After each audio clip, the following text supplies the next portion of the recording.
فأنا ناصح لإخواني بالصدع بالحق تبيض وجوههم. السكوت في مسألة الحزبية يضرها، فاصدع بما تؤمر وأعرض عن المشركين. سلامي على دماج ورجالها والشيخ يحيى ودار العلم يا سعد بانيها.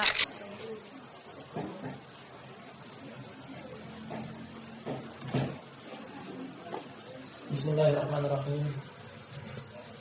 الحمد لله رب العالمين،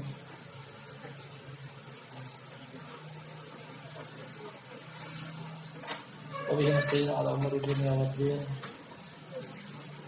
ثم الصلاة والسلام على أشرف الأنبياء والمرسلين سيدنا محمد بن عبد الله الأمين أرسله الله رحمة للعالمين. ثم أما بعد،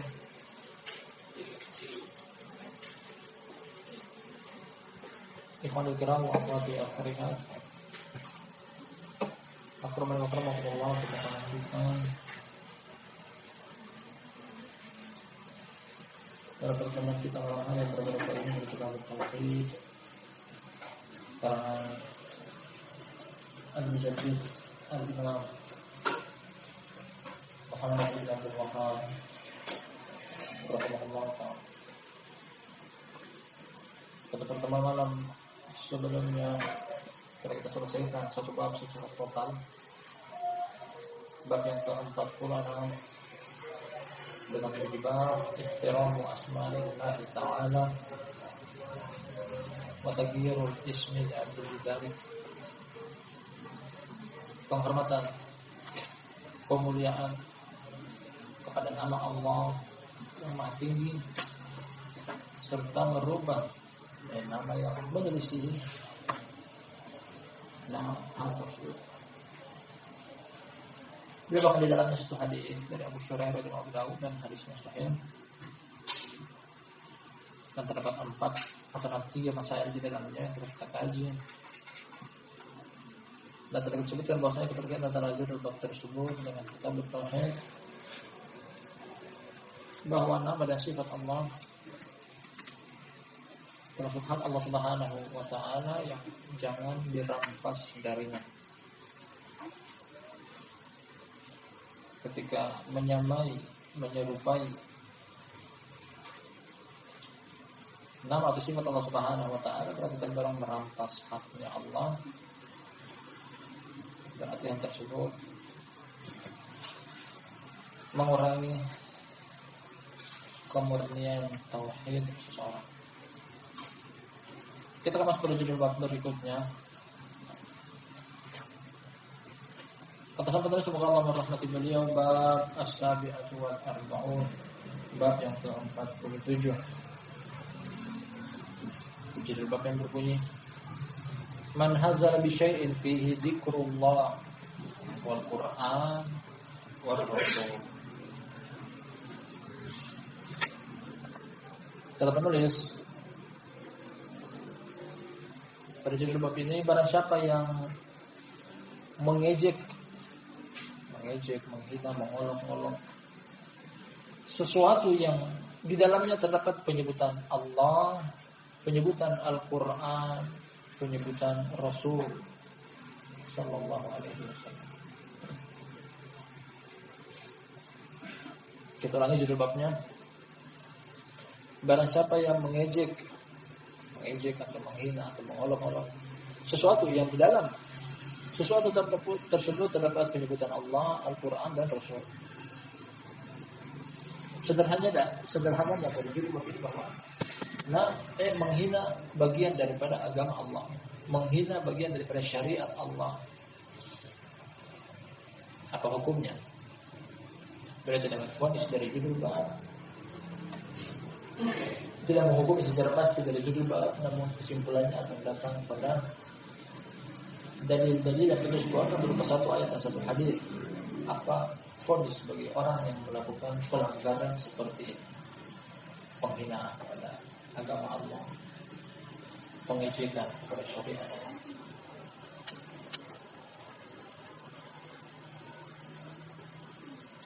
Nantinya kita akan dapati dari judul bab beserta dalilnya Sama seperti biasa kita keterkaitan antara judul bab ini dengan kitab tauhid secara garis besar bahwa mengejek agama Allah, mengolok-olok agama Allah, mencela agama Allah, ya dapatnya terdapat penyebutan Allah, penyebutan Al-Quran, penyebutan Rasul, atau penyebutan syariat dan agama Allah. Hal ini menyelisihi tauhid. Bahkan vonis dengan keras tadi kita mendapati dari bahwasanya orang ini sampai pada tingkatan kekufuran. Orang ini sampai pada tingkatan kekufuran, menggugurkan tauhidnya. Nah, sampai pada tingkatan kekufuran.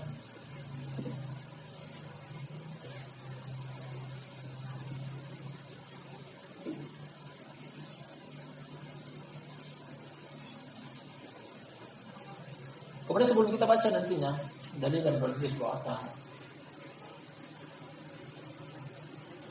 mengejek, menghina atau mengolok-olok agama, baik itu dalam bentuk serius ataupun bercanda, hukumnya tidak boleh. Nah, hukumnya tidak boleh. Jangankan serius, bersungguh-sungguh dalam mengejek Allah, bahkan bercanda pun hukumnya tidak boleh. Dalam bentuk senda gurau, lelucon, kelakar, kesemuanya tidak diperbolehkan. Nah, untuk mengejek dengan niatan apapun terhadap syariat Allah Taala. Kita akan dapat nanti kesimpulan tersebut dari dalil berupa ayat dan hadis. Kita baca dalil yang pertama. Seperti biasa penulis dengan metode beliau salafiyah menguatkan opini beliau pada judul bab sebagai fikih dari bab, fikih dari kajian. Dikuatkan dengan dalil Al-Quran paling pertama, kemudian disusul dengan hadis. Kalau tidak Al-Quran, beliau bawakan hadis.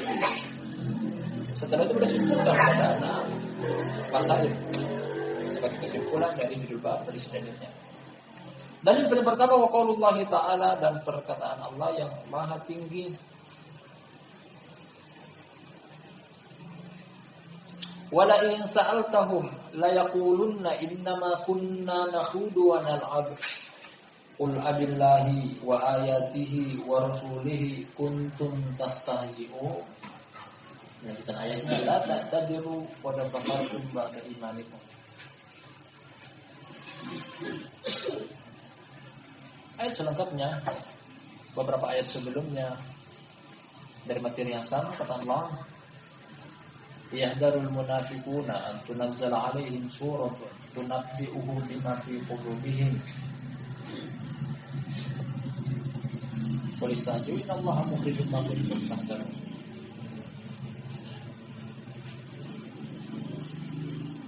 Orang munafik khawatir, orang munafik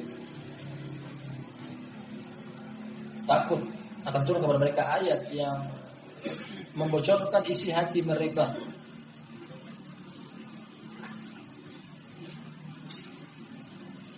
Kemudian datang ayat itu.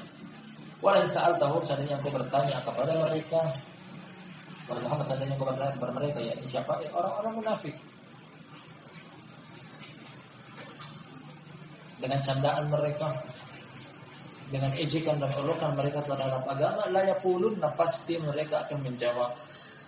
Kita katakan pasti karena di depan adalah dari fi'il mudhari yaqulu, fi'il mudhari dari pola.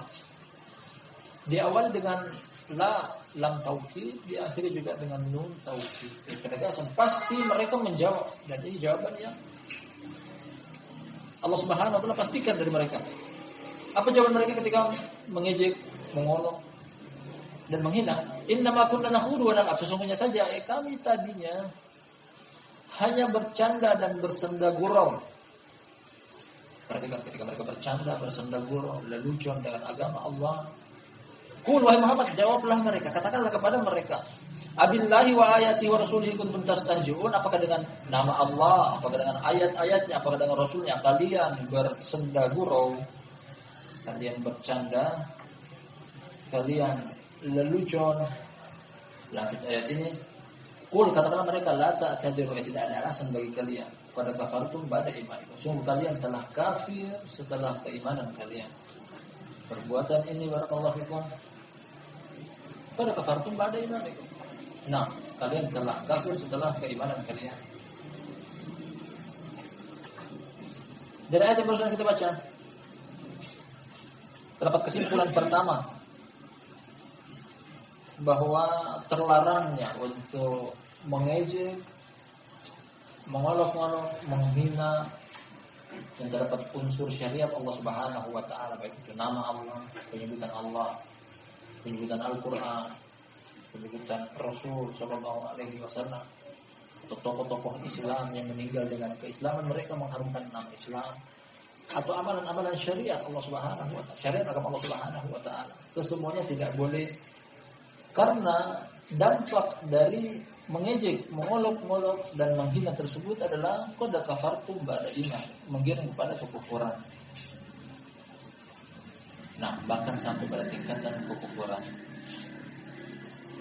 Tidak ada alasan, seandainya pun itu dalam bentuk bercanda, inilah jawaban yang Allah pastikan dari mereka.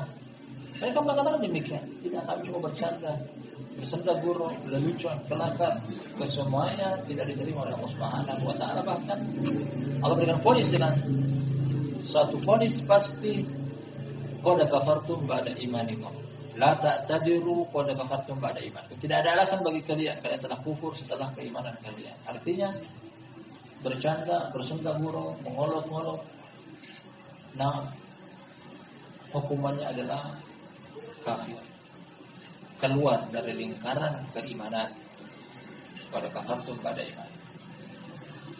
Ini kesimpulan awal dari ayat yang sudah disebutkan berkaitan dengan judul bab yang di atas, kafir. Kita telah mendapati jawaban yang boleh bawakan secara global dari judul bab di atas.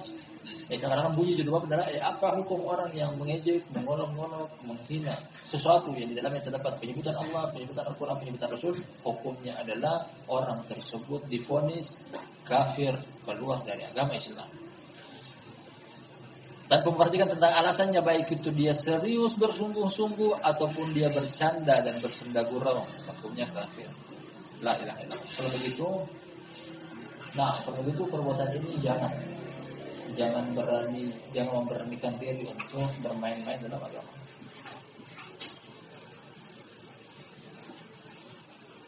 Karena dengan alasan apapun, akan kita dapatkan dari kisah secara konkret sebagai sebab turunnya ayat ini dari hadis yang akan dibawakan kepada kita. Kita baca. Jadi hadis yang beliau bawakan kepada kita adalah semacam contoh konkret dari ayat di atas sebagai sebab turunnya ayat. Kata penulis semoga Allah merahmati beliau, an Ibnu Umar radhiyallahu anhu, wa Muhammad bin Ka'ab, wa Zaid bin Aslam, wa Qatadah. Dan dari beberapa sahabat. Dari Ibnu Umar, Muhammad bin Ka'ab, Zaid bin Aslam, dan Qatadah.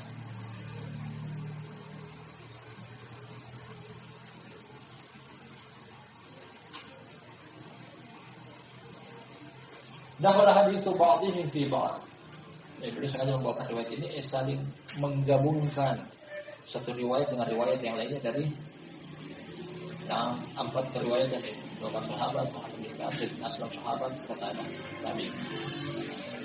Beliau membawakan secara lengkap karena sebagian riwayat terdapat kekurangan, beliau gabungkan dalam riwayat ini seluruh riwayat yang datang. Annahu qala rajulun fi ghazwati Tabuk, bahwasanya seseorang dia pernah berkata pada peristiwa perang Tabuk. Sebelumnya coba kita membaca dengan lengkap kisah ini secara panjang. Perang Tabuk adalah perang yang tercatat dalam sejarah Islam, terjadi pada tahun ke-9 Hijriah. Setelah Allah Subhanahu wa taala menangkan Nabi-Nya sallallahu alaihi wasallam bersama kaum muslimin, kawasan Jazirah Arab seluruhnya takluk di tangan kaum muslimin pada tahun ke-8 Hijriah yang dikenal dengan Fathu Makkah.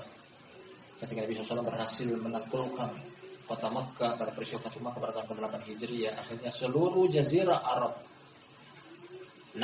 masuk ke dalam agama Allah Subhanahu wa taala secara berbondong-bondong. Akhirnya beliau memiliki visi dan misi untuk melanjutkan dakwah Islam ke luar jazirah Arab. Dan ini di antara visi dan misi tersebut. Beliau pergi berperang untuk melawan bangsa Romawi di Syam, di luar jazirah Arab. Tujuan perang Tabuk adalah untuk pergi memerang kaum Romawi yang menganut agama Nasrani. Terjadi pada tahun ke-9 Hijriah. Dan tahun ke-9 Hijriah atau maksud kami perang Tabuk. Tadi kita sebutkan bahwasanya pergi menyerang Romawi, artinya ini perjalanan yang cukup panjang. Sebekal keterangan tentang perang Tabuk terjadi pada musim kemarau, musim yang panas, perjalanan yang melelahkan, jumlah pasukan yang sangat banyak namun dengan perbekalan yang sangat tipis. Tambahkan lagi bahwasanya waktu tersebut adalah waktu tiba untuk memanen tanaman yang sudah ditanam sebelumnya. Artinya ketika pergi menuju ke medan pertempuran dengan waktu yang tidak singkat akan mengakibatkan gagal panen. Makanya pertimbangan yang berat untuk pergi ke Tabuk. Maka di sini banyak orang munafik yang tidak ikut karena mereka lebih mementingkan dunia mereka daripada berjihad dan Allah Subhanahu wa taala.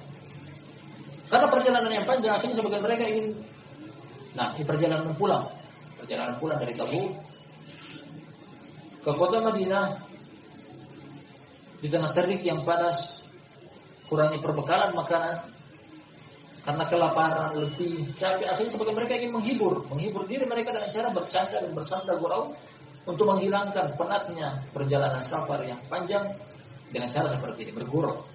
Akhirnya orang munafik kalau sudah mereka mengatakan, "Ma ra'ayna mithla qurra'ina haula'i arghabu butunan wala aqdaba al-sunat wala ajbana 'inda al-liqa." Kata salah seorang di perang Tabuk, tidak sebutkan namanya di sini, tidaklah kami melihat seperti para pembaca Al-Quran kami. Mereka maksud adalah ya Rasulullah SAW, para sahabat, para pembaca Al-Quran. Arqa bebutunan, paling besar perutnya, yang ungkapan tentang banyak makan, rakus. Wala aqdaba al-sunan, dan paling dusta lisannya. Wala ajbana indal liqa, dan yang paling penakut ketika bertemu dengan musuh. Intinya bercanda bersenda gurau. Salah seorang dari mereka mengucapkan kata ini, akhirnya yang lainnya tertawa. Kalau kita menilik lebih dalam, tujuan mereka adalah sebenarnya ingin menghibur diri dengan perjalanan safar yang panjang. Jadi bercanda, mereka bersenda gurau, bermain-main, namun salah, bermain-main dengan agama Allah Subhanahu wa taala. Ya Rasulullah sallallahu alaihi wasallam wa ashabahu al-qurra. Mereka inginkan al-qurra adalah Rasulullah sallallahu alaihi wasallam, para pembaca Al-Qur'an dan sahabat-sahabat beliau. Karena mereka lah yang dijuluki dengan al-qurra pada waktu itu, jadi para pembaca Al-Qur'an. Faqala lahu Auf bin Malik, "Kadzabta walakinnaka munafiq, la ukhbiranna Rasulullah sallallahu alaihi wasallam." Akhirnya seorang sahabat namanya Auf bin Malik radhiyallahu anhu, dia mengatakan engkau dusta, bahkan engkau adalah munafik, mengingkari. Seketika itu juga ketika mendengar ejekan, olok-olokan, hinaan kepada agama Allah Subhanahu wa taala. Dilanjutkan perkataan dia, aku akan memberitahukan hal ini kepada Rasulullah sallallahu alaihi wasallam. Mengeluhkan, melaporkan, mengadukan perkara ini kepada beliau. Lanjut hadisnya, fadhahaba Auf ila Rasulillah sallallahu alaihi wasallam liyukhbirahu. Fa wajada al-Qur'ana qad sabaqahu. Akhirnya Auf bin Malik yang tadi mengingkari lebih duluan orang munafik ini, Dia pergi menuju kepada Rasulullah SAW untuk beritahukan kepada beliau, namun ternyata Al-Quran lebih dahuluan turun kepada beliau. Sebelum Auf bin Malik sampai kepada Rasulullah SAW, Al-Quran lebih duluan sampai, yang menceritakan kisah tentang orang-orang ini. Satu, mengeluarkan kata dengan bentuk ejekan dan olokan kepada agama Allah, yang lainnya tertawa orang-orang ini. Al-Quran turun kepada mereka. Faja'a dzalika ar-rajulu ila Rasulillah sallallahu alaihi wasallam faqad irtahala wa rakiba naqata faqala ya Rasulullah inna kunna nakhudu wa natahaddatsu haditsan rukab naqta bihi ana at-tariq. Akhirnya diberikan jawaban bahwasanya dia datang, orang itu tadi yang dilaporkan kepada Nabi sallallahu alaihi wasallam, diadukan, dia datang kepada Rasulullah sallallahu alaihi wasallam mengendarai kendaraannya sambil mengatakan, "Wahai Rasulullah, sungguhnya saja kami hanya bercanda, kami hanya bersenda gurau, kami hanya bermain-main." Nah, kami berbincang-bincang di antara kami, perbincangan orang yang melakukan perjalanan di tengah letihnya perjalanan yang panjang, hanya ingin menghibur diri menurut mereka. Qala Ibnu Umar ka'anni anzuru ilaihi muta'alliqan binas'ati naqati Rasulillah sallallahu alaihi wasallam wa inna hijarata tanqubu rijlai wa huwa yaqul innama kunna nakhudu wa nal'ab. Ibnu Umar sama perawi dari hadis ini mengatakan bahwasanya aku melihat kepada orang tersebut yang datang mengeluh mengadu kepada Nabi sallallahu alaihi wasallam, membalas, meminta diberikan kelonggaran, ampunan. Dia bergelantungan di tali kekang kendaraan Rasulullah sallallahu alaihi wasallam dan kakinya terseret di bebatuan di tengah perjalanan. Sambil dia mengatakan, "Ya Rasulullah, sungguh kami hanya bercanda dan bermain-main." Ini alasan yang dia berikan. Fayaqul lahu Rasulullah sallallahu alaihi wasallam, "Abillahi wa ayatihi wa rasulihi kuntum tastahzi'un, la ta'tadiru qad kafartum ba'da imanikum." Akhirnya beliau menjawab dengan ayat yang tadi kita baca di atas. Nah, seketika itu juga turun ayat dari Allah Subhanahu wa taala untuk menanggapi tragedi dan peristiwa ini. Apakah dengan nama Allah, apakah dengan ayat-ayat Allah, apakah dengan utusan Allah kalian bercanda? Tidak ada alasan bagi kalian, sungguh kalian telah kafir setelah keimanan kalian. Itu terus yang beliau ulang-ulang. Ma yaltafitu ilaihi wa ma yaziduhu alaihi. Nah, beliau tidak lebih. Tidak ada boleh katakan kecuali hal ini. Ketika orang tersebut mengatakan sambil bergelantungan di tali kekang kendaraan Rasulullah SAW, "Ya Rasulullah, kami hanya bercanda, bersenda gurau, bermain-main." Beliau terus membacakan ayat ini. "Abillahi wa ayatihi wa rasulihi kuntum tastahzi'un, la ta'tadiru qad kafartum ba'da imanikum." Jadi sampai di sini hadisnya Ibnu Umar yang berikan tadi bahwasanya ini adalah penggabungan dari beberapa riwayat yang datang, beliau gabungkan dalam satu riwayat ini dengan lengkap sebagai sebab turunnya ayat yang penulis jadikan sebagai dalil pertama dalam judul bab ini. Kesimpulan dari hadis yang kita baca berkaitan dengan judul bab di atas bahwa seperti inilah hukuman dari Allah Subhanahu wa taala, hukuman dari Nabi sallallahu alaihi wasallam bagi orang yang bercanda, bersenda gurau, bermain-main, guyon, lelucon, kelakar dengan agama Allah Subhanahu wa taala. Divonis kafir. Tambahkan lagi, tanggaskan lagi bahwasanya seandainya pun hal tersebut bukan dengan bentuk serius, bahkan main-main pun, mengejek kepada Allah, mengolok-olok agama Allah, dengan main-main pun orang tersebut dihukum dengan kafir. Waliyahillah. Bahkan penulis Syekh Muhammad Ibn Abdul Wahab rahmatullahi alaihi dalam kitab beliau Nawaqidul Islam, pembatal keislaman, terdapat 10 pembatal keislaman di dalamnya.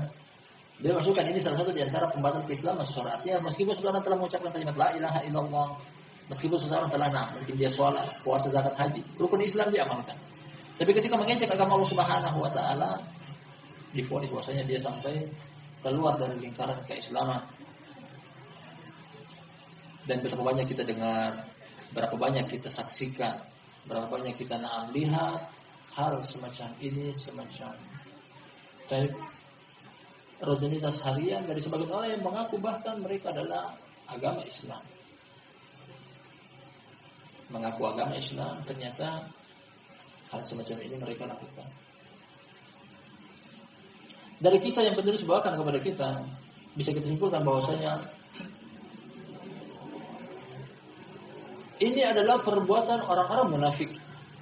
Karena kalau orang memiliki keimanan sejati, dia nggak akan mungkin untuk mengejek, mengolok-olok, menghina agama Allah Subhanahu wa taala. Keimanan dia menghendaki untuk hal tersebut. Wah, ini terjadi pada orang-orang munafik yang tidak serius dalam agama Allah Subhanahu wa taala. Itu sudah poin dari Auf bin Malik radhiyallahu anhu. Kadzabta walakinnaka munafik. Ini adalah perbuatan orang-orang munafik.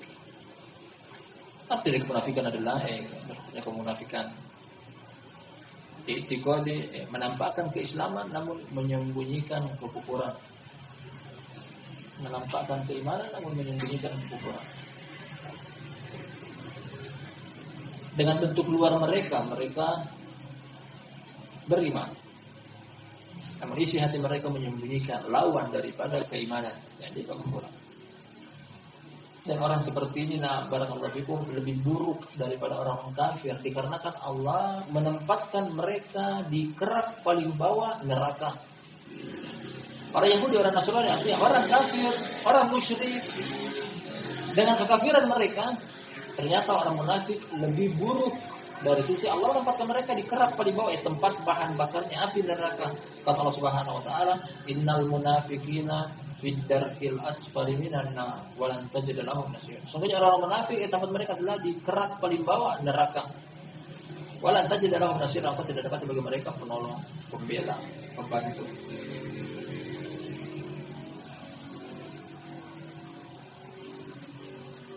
Setelah kita baca dua dalil, paling pertama ayat, kemudian boleh susulkan dengan hadis semacam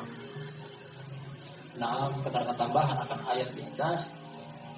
Dan di sini kita simpulkan bahwasanya perbuatan ini adalah perbuatan kekufuran yang menggugurkan tauhid, mencoreng nama baik tauhid, menghilangkan tauhid dari dada seseorang.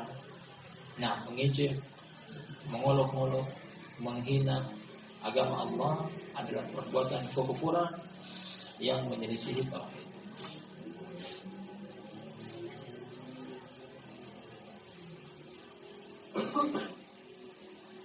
Sebelum kita baca masail yang berbahagia dalam bab ini, terdapat 5. Sedikit kita mengupas tentang fawaid dari hadis yang agung ini. Beberapa riwayat beliau kebongkar dan membuahkan kisah yang dengan begitu gamblang dan jelas menerangkan tentang kandungan tafsir dari ayat surat At-Taubah.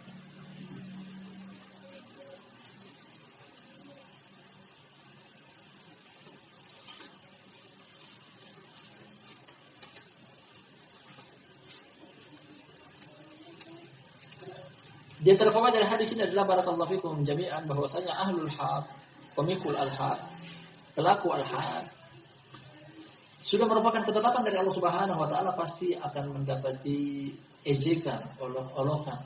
Ini hal yang pasti. Allah Subhanahu wa taala, innal ladzina ajramu kanu minal ladzina amanu yalhaqun wa idza marru bihim yataghamazun wa idza qalabu ila ahlihim qalabu fakihin. Dan seterusnya. Kata Subhanahu wa taala, orang-orang mujrim, pelaku dosa, pelaku kedurhakaan kepada Allah Subhanahu wa taala, ketika orang mukmin lewat di depan mereka akan mengejek, mengolok, mengedipkan mata mereka, kemudian sambil mencuri sebagian mereka adalah orang sesat. Baju perempuan dipakai daster, taplak meja di kepala. Lihat wanita bercadar dibilang ninja lewat dan sebagainya. Hal ini lumrah. Allah Subhanahu wa taala telah terangkan kepada kita dalam Al-Qur'an, dan kisah hadis ini mudah-mudahan sebagai referensi kepada kita untuk namanya pemegang al-haq pasti akan mendapatkan ejekan dan olok-olok. Biasa.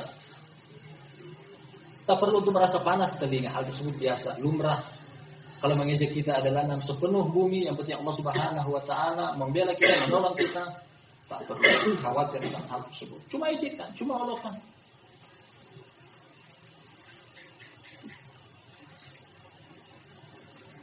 Kemudian perhatikan tentang alur ayat yang kita baca tadi di depan. Allah Subhanahu wa taala memberitakan tentang wal akibatu lil muttaqin. Kesudahan yang baik diperuntukkan kepada orang yang bertakwa.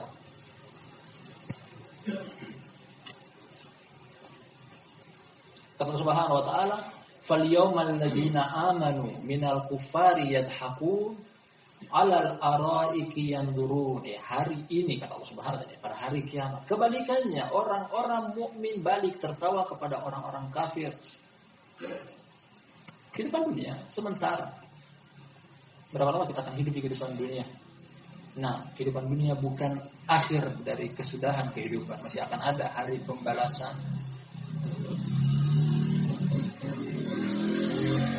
Mudah-mudahan sebagai teguran bagi kita semuanya, barakallahu fikum jami'an, bahwasanya dalam memeluk agama Allah Subhanahu wa taala seperti inilah konsekuensinya. Coba di bawah tentang dikatakan kebanjiran, memelihara jenggot dikatakan apa? Dan dikatakan kepada mereka yang tidak ada jenggot babi. Nah,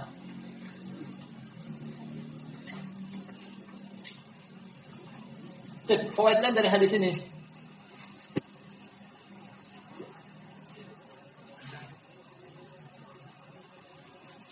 Pengingkaran secara langsung dari sahabat Auf bin Malik radhiyallahu anhu tentang kemungkaran yang dia dengar dan dia lihat di hadapan mata dia.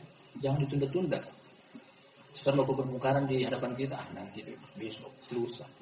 Sudah besok, sudah lusa, tidak jadi tegur. Perhatikan, Auf bin Malik radhiyallahu anhu seorang sahabat yang mulia ketika mendengar hal ini terucap dari lisannya seorang munafik, langsung mengingkar di hadapan mata dia. Kadzabta walakinnaka munafik. La akhbaranna Rasulullah sallallahu alaihi wasallam. Engkau berdusta. Akan tapi engkau adalah munafik. Aku akan memberitahukan hal ini kepada Rasulullah sallallahu alaihi wasallam. Langsung dia pergi tanpa menunda-nunda. Nah, seperti ini agama Islam. Jangan pernah mendiamkan satu kesalahan pun. Imam Ahmad rahmatullahi alaih pernah ditegur oleh sebagian muridnya yang mengatakan bahwasanya, wahai imam, selalu terdengar dari lisan engkau mengatakan si fulan dhaif, si fulan lemah, si fulan enggak bagus hafalannya, jangan ambil ilmu hadis dari dia. Setiap orang kau celak. Setiap orang kau katakan, nah ini dan itu lemah. Akhirnya Imam Ahmad rahmatullahi mengatakan bahwasanya seandainya aku diam akan kesalahan. Wahai fulan, seandainya pun engkau diam akan kesalahan. Kapan umat mau mengetahui kebenaran daripada kebatilan? Kalau bagi umat akan terus dalam kebatilan. Kalau diam akan kesalahan. Karena tegur menegur akan kesalahan, dari situlah agama Allah Subhanahu wa taala tersebar. Kalau setiap pelaku al-haq diam akan kebatilan yang dia lihat di hadapan mata dia, karena agama Allah akan tersebar. Mengingkari kemungkaran bagian daripada agama Allah Subhanahu wa taala. Kemudian satu hal yang kita ambil dari hadis ini bahwasanya jangan ditunda-tunda. Langsung. Agar orang yang salah tahu diri bahwasanya dia ada salah dan kembali kepada kebenaran. Itu yang kita dapati dari Auf bin Malik radhiyallahu anhu mengajarkan kepada kita tentang satu perkara tersebut.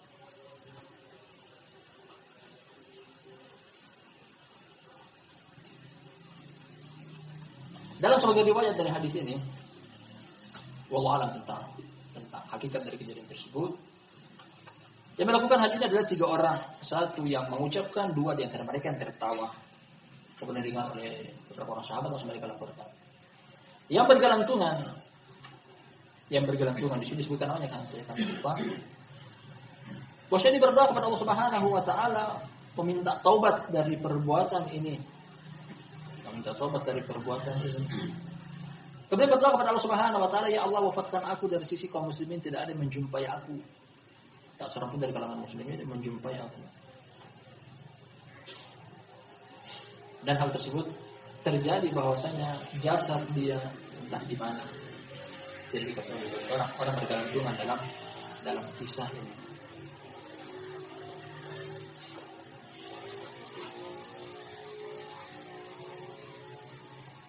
Kemudian pada kalau fikum jami'an di antara fawaid juga dari hadis ini adalah selalu sandarkan perkataan kita dan perbuatan kita kepada dalil. Hal tersebut menguatkan apa yang kita ucapkan, mengkokohkan apa yang kita perbuat. Nabi SAW ketika bacakan dalil, qul abillahi wa ayati wa rasulihi, sebagai bukti bahwasanya dengan inilah beliau berhujjah. Dengan inilah beliau berlandaskan hukum dengan Al-Quran. Ya, engkau ketika ingin menyampaikan sesuatu kepada seseorang, kuatkan perkataan engkau dengan dalil wa fulan engkau salah. Nah, mana dalilnya? Ini Al-Qur'an. Harus terajuan, kembali kepada kebenaran.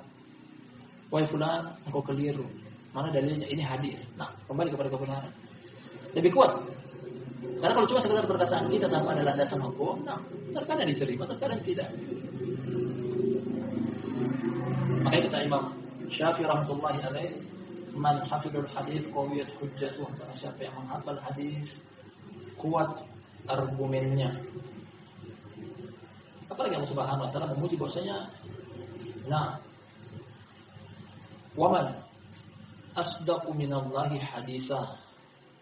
Siapakah yang lebih jujur perkataannya daripada Allah Subhanahu wa taala? Perkataan Allah adalah paling jujur. Ketika engkau berucap dan berkata dengan perkataan Allah, perkataan engkau adalah jujur. Ketika engkau berikan petunjuk dengan petunjuk Nabi sallallahu alaihi wasallam, petunjuk engkau adalah petunjuk yang paling baik. Wa khairul hadi Rasulullah sallallahu alaihi wasallam. Fi masail, dalam bab ini terdapat beberapa masail. Ada 5 boleh bawa. Kita baca satu persatu.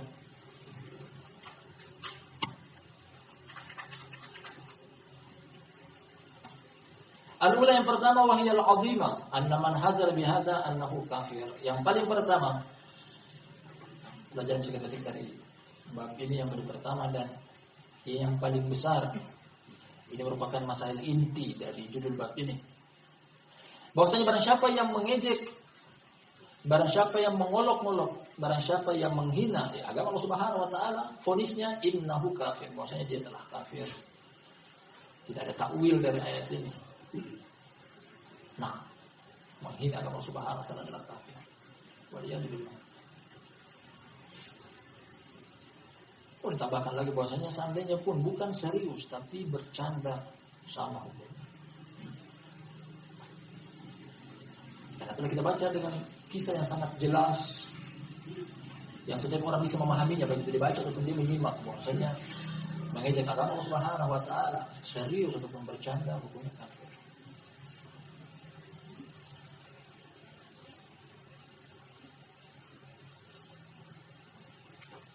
Asalnya yang kedua, anna hadha huwa tafsirul ayati fi man fa'ala dzalika kainan man kana. Bahwasanya ini merupakan tafsir dari ayat di atas, kisah yang disebutkan berupa hadis. Sebagai tafsir dari ayat di atas bagi orang melakukan hal seperti ini, siapapun dia. Siapapun dia ketika mengolok-olok agama Allah Subhanahu wa taala, kafir. Tanpa toleransi.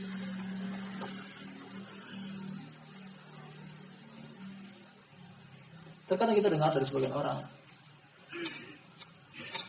nah, mengejek ayat-ayat Allah Subhanahu wa taala. Maksud mereka bercanda, hanya saja terlalu kelewatan. Selain dari apa yang telah kita baca, ini adalah ciri-ciri orang munafik. Kemudian keseringan bercanda,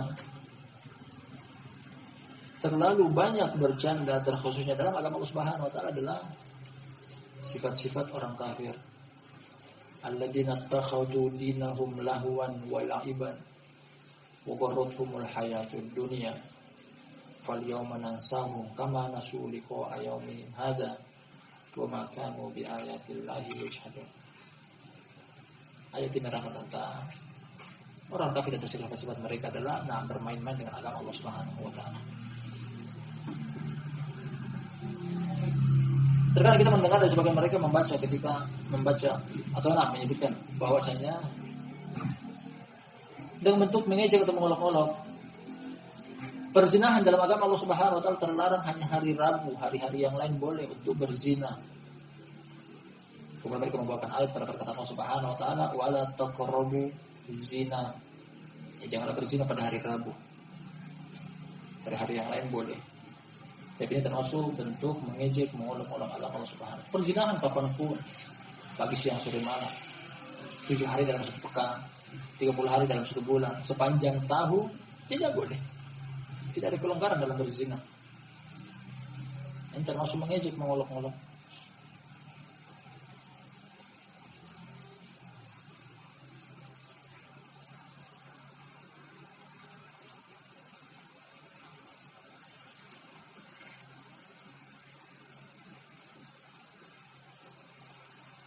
Masalah yang berikutnya as-salisa, yang ketiga, al-farqu bainan namimati wa bainan nasihati lillahi wa li rasulih.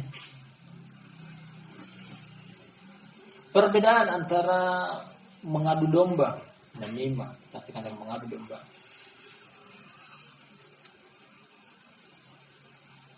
dengan nasihat kepada Allah dan Rasulnya.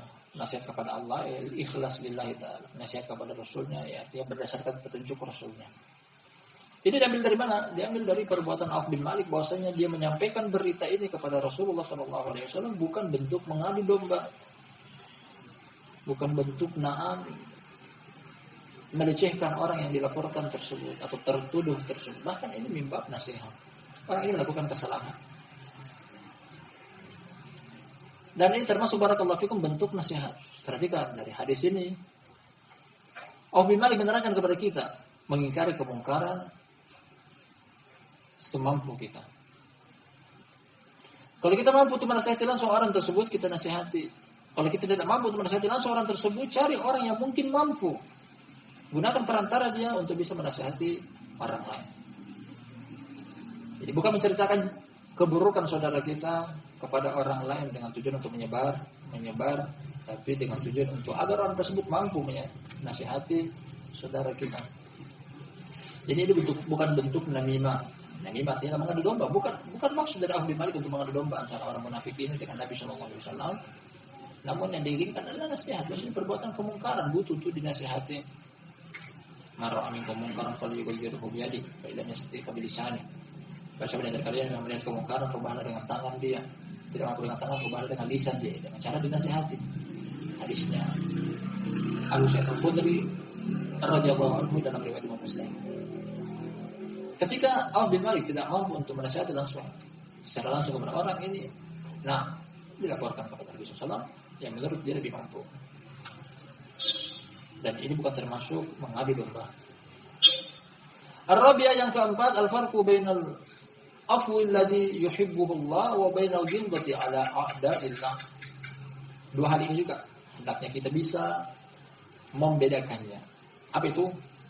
Perbedaan antara mengampuni, sifat mengampuni yang dicintai oleh Allah Subhanahu wa taala, dan bersikap keras terhadap musuh-musuh Allah. Sering kita sebutkan bahwasanya barakallahu fikum jami'an, lemah lembut ketika ditempatkan tepat pada tempatnya adalah bagian daripada agama. Sebagaimana juga bersikap kasar ketika ditempatkan pada tempatnya adalah bagian daripada agama. Jadi tidak selama-lamanya kita lembut terus. Datang orang mengingkari agama Allah Subhanahu, kita lembut juga. Di sinilah tempatkan keras. Tidak selama-lamanya juga keras terus. Datang orang yang mungkin pantas untuk dilemah lembuti, jangan bersikap keras. Kata Allah Subhanahu wa taala, "Walau kunta faddan ghalidul qalbi lanfaddu min haulik." Apabila engkau bersikap keras wahai Muhammad, mungkin orang-orang di sekitar engkau akan pergi meninggalkan engkau. Ya, lemah lembut merupakan hukum asal dalam metode berdakwah. Namun ketika dituntut untuk bersikap kasar, Allah juga mengajarkan akan hal tersebut. Ya ayuhan nabiyyu jahidil kuffara wal munafiqin waghluz alaihim. Wahai nabi, perangilah orang-orang kafir dan orang munafik, bersikap keraslah kepada mereka. Yang pantas untuk dikerasi kita kerasi. Yang pantas untuk lemah lembut kita lemah lembut. Masing-masing ditempatkan pada tempatnya. Dan beliau anjurkan di sini untuk membedakan orang yang melakukan kesalahan dengan kesalahan yang berat seperti menghina Allah Subhanahu wa taala bukannya diampuni, bahkan dikerasi. Sampai dia bertobat kepada nama Allah Subhanahu wa taala. Apalagi masalah seperti ini yang bercanda dengan Allah Subhanahu wa taala, orang memiliki kecemburuan terhadap agama Allah Subhanahu wa taala, tidak akan pernah tinggal diam akan hal semacam ini. Bukan karena pribadi kita yang kita bela, hanya saja dari agama Allah Subhanahu wa taala. Aisyah radhiyallahu anha menerangkan tentang sifat Nabi sallallahu alaihi wasallam sejati. Kata dia, maka Nabi sallallahu alaihi wasallam yantaqimu li nafsihi, innama yantaqimu lillah idza tuhikat hurmatullah. Nabi sallallahu alaihi wasallam dia tidak pernah membalas karena kepentingan pribadi beliau. Namun ketika agama Allah Subhanahu wa taala yang dilanggar, beliau tampil sebagai orang paling terdepan membela agama Allah Subhanahu wa taala, bukan pribadi beliau. Terus banyak kita jumpai bahwasanya beliau diejek bahwasanya gila, tukang sihir, dukun, pendusta. Nah, dan semisalnya dari tuduhan-tuduhan orang musyrik, beliau dapat bela diri sedikit pun. Namun ketika agama Allah Subhanahu wa taala yang dilecehkan, yang diremehkan, yang dihina, beliau adalah orang paling terdepan tampil untuk membela agama Allah Subhanahu wa taala demi kepentingan agama Allah.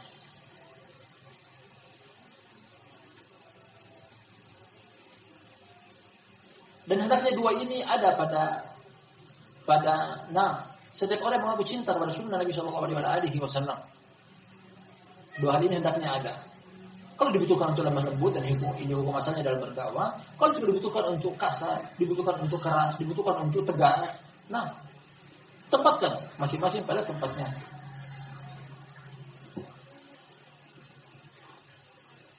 Beliau mengatakan dalam hadis Aisyah kata Nabi Shallallahu Alaihi Wasallam,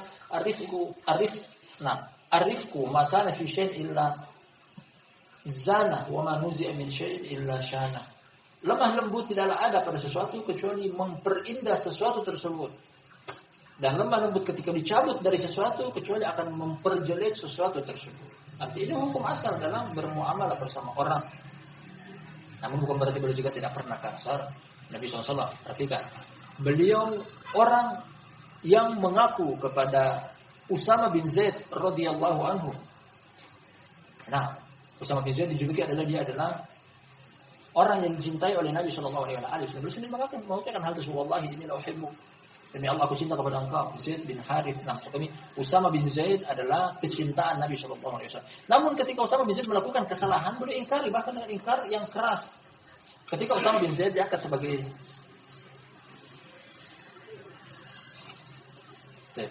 Usama. Nah, Usama bin Zaid dia melakukan kesalahan yang berat ketika dia diutus pada sebagian peperangan. Dijumpai ada orang yang diperangi tersebut mengucapkan kata-kata yang membuktikan bahwasanya dia telah berpindah agama. Dari agama yang sebelumnya berpindah ke agama Islam. Hanya saja dia mengucapkan dengan kata-kata yang mungkin itu adalah kata yang hanya bisa dipahami oleh kabilah dia. Dia mengatakan sobatu, aku telah berpindah agama. Dia tidak mengatakan aslam tu, aku telah masuk Islam, tapi mengatakan sobatu, aku telah berpindah agama. Dan dipahami oleh, tadi kita sebutkan namanya Usama bin Zaid, dipenggal leher orang tersebut. Nah, dia mengucapkan la ilaha illallah.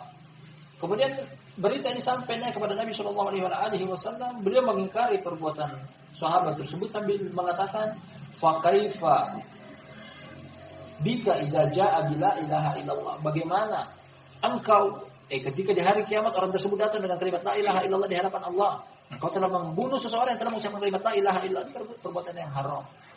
Tindakan keras dari Nabi SAW mengingkari sahabat yang tadinya beliau sendiri mengakui bahwasanya aku cinta kepada engkau. Bahkan hal ini juga terjadi pada Mu'adz bin Jabal radhiyallahu anhu. Beliau pernah mengatakan dalam satu hadis, ya Mu'adz wallahi inni la uhibbuk, wahai Mu'adz sungguh aku cinta kepada engkau. Beliau menyebutkan sebuah hadis memberikan pelajaran kepada Mu'adz bin Jabal. Allah ta'ala fi kulli duburi salat taqul Allahumma inni ala dzikrika wa syukrika wa husni ibadatik. Namun ketika Mu'adz bin Jabal bersalah, dilaporkan kepada beliau bahwasanya Mu'adz bin Jabal pernah mengimami masjid di kampung halaman dia di Madinah pegunungan. Dia membaca dalam surat, dia membaca dalam salat Isya surat Al-Baqarah seluruhnya 2 juz lebih, hampir 2 juz setengah membaca dalam salat Isya. Kemudian salah seorang yang terjamaah merasa terlalu panjang, akhirnya dia keluar dari salat tersebut. Dia salat sendiri di belakang, memisahkan diri.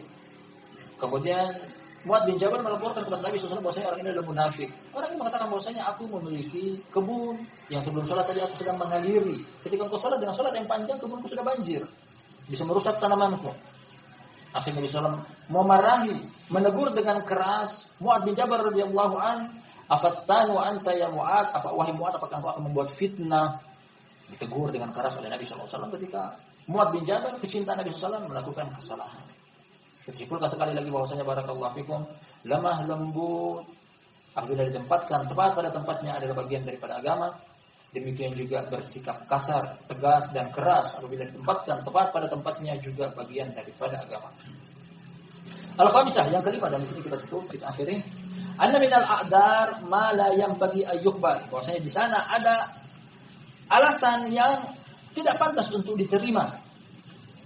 Nah, ketika orang melakukan kesalahan mungkin dia akan menyebutkan tentang alasan-alasan, argumen dia, opini dia bahwa aku melakukan kesalahan ini karena hal seperti ini. Dan ketika alasan tersebut bukan karena berkaitan dengan pribadi kita, melanggar pribadi kita tidak, tapi karena melanggar agama Allah Subhanahu wa taala. Ketika melanggar agama Allah tidak akan diterima alasan apapun. Nah, tidak akan diterima alasan apapun.